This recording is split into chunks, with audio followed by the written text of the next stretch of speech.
Thank you, Gail. What I want to do is start by observing that there's an underlying philosophical, economic, legal argument in these international tax matters. On one side, you have people that believe in this theory, capital export neutrality, think of that as worldwide taxation, think of that as tax harmonization. And on the other side are people who believe in capital import neutrality, and that would be more the camp of territorial taxation, and those of us like me who see tax competition as a useful check on governments overtaxing and overspending. And so that's actually a theory that doesn't get enough attention because I think it does undergird a lot of the fights that we see on these issues around the world. In terms of the tax bill, let me make a couple of observations that I think are probably worthwhile. One thing I've noticed just in terms of speaking overseas a couple of times since this whole process got started, both before and after the tax bill was signed, is a lot of people think, oh, this was a giant tax cut. It's a tax cut for the first 9 years. In year 10 and after, it's actually a slight revenue increase. So there's nothing really in this bill that I think that you would characterize as dramatically reducing the aggregate tax burden in the United States. Yes, the corporate tax rate comes down, but there are other offsetting revenue increases, especially once you get into the out years. Basically, we pay for a lower corporate tax rate by restricting the state and local tax deduction and making a few other changes. But this is not a giant tax cut, and a lot of people are confused on that matter. And on the issue of worldwide versus territorial taxation, Ed and I were just joking about this before we got up on the stage here. We were not a pure worldwide system before the tax bill, and we were not a pure territorial, as you listen to all Ed's exceptions.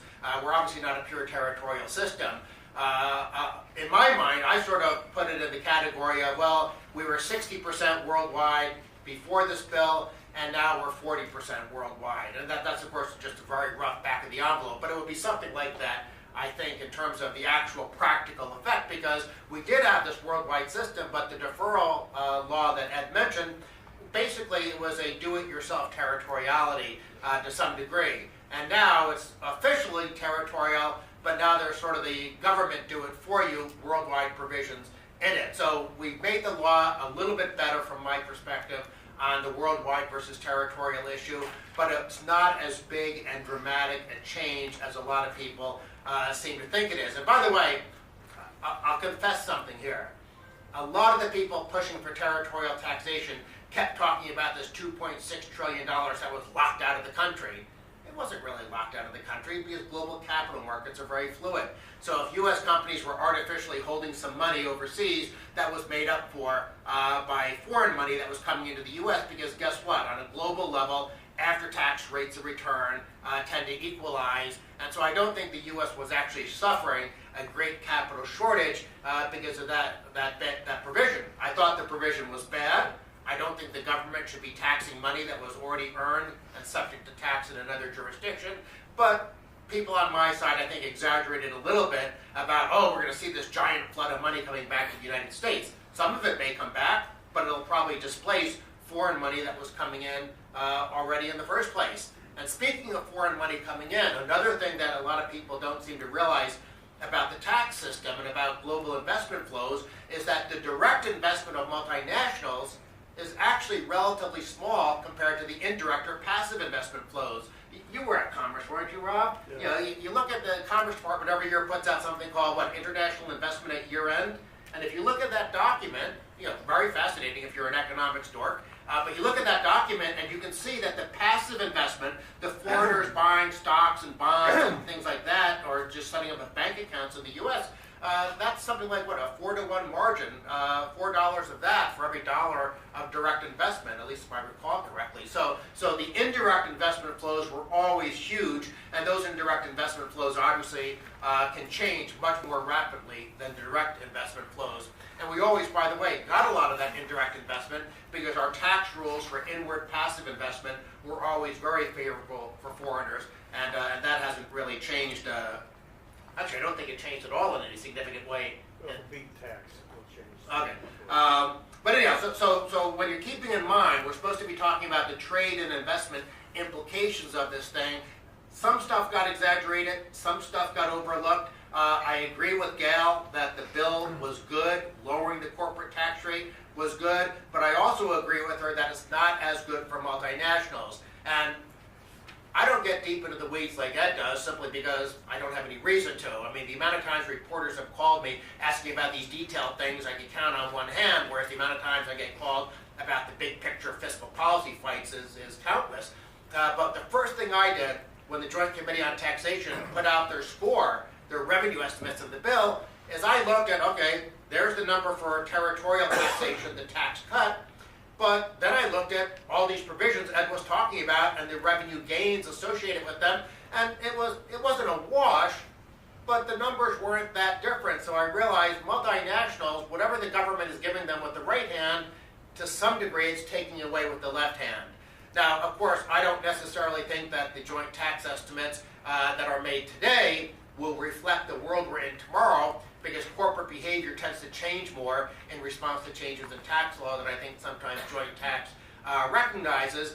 But the mere fact that on paper the revenue increases from the international provisions were significant, I thought that meant that the territoriality shift was somewhat overblown in terms of people's perceptions of it. What I want to do, though, is focus on the issue that I think is the most important in this, which is the role of tax competition.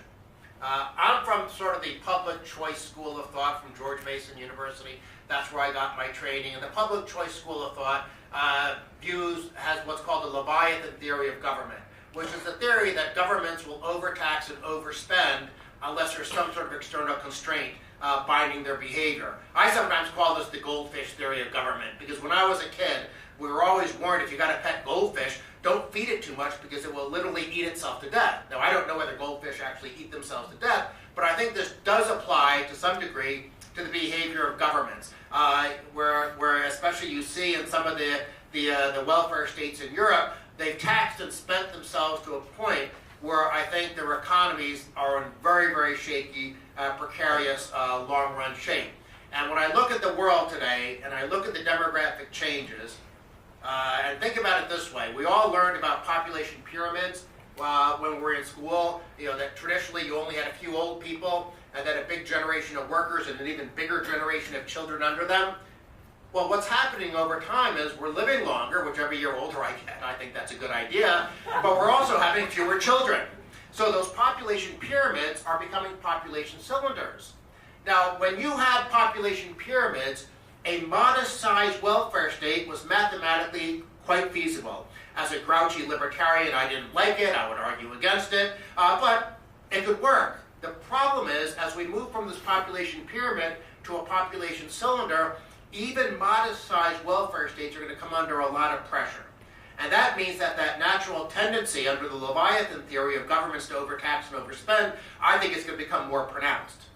And I think we see this in terms of all these, a lot of the fights that we're seeing in terms of corporate taxation, in terms of BEPS, it's simply ways of governments trying to figure out how can we take a bigger slice of the income of the business community and transfer it to ourselves. And of course, they're under political pressure because they've been jacking up consumption taxes because that tax base isn't very mobile. They've been jacking up the taxes on basic labor income because that tax base is not relatively mobile. But what tax base is mobile? Corporate income. And to some degree, the tax rates on high net worth individuals, because they can move a lot more easily than an ordinary person can move. So what's happening is, at the same time governments are trying to figure out, given these demographic changes, we need to grab more money from the private sector, they're also facing this globalization-induced pressure where labor and capital can cross borders more easily. I think that globalization-induced pressure is very good, because I don't want that goldfish government to tax and spend itself to death. And right now, that tension is playing out in the field of international taxation. It's the whole reason why the OECD is pushing its anti-tax competition efforts. It's the whole reason why the European Commission is pushing various anti-tax competition initiatives. My view is that those initiatives are bad, that if we want to try to force governments to adopt more sensible policy, they need to be acutely aware of the fact that if they raise taxes, they're going to lose jobs and investment to other countries. And that's why I think the 21% rate, I mean, the U.S. is still above average, not just on the world basis, even on an OECD basis. Our corporate tax rate, including the state and local corporate tax, we're still above average. But coming down by 14 percentage points, I think it's going to be very, very significant.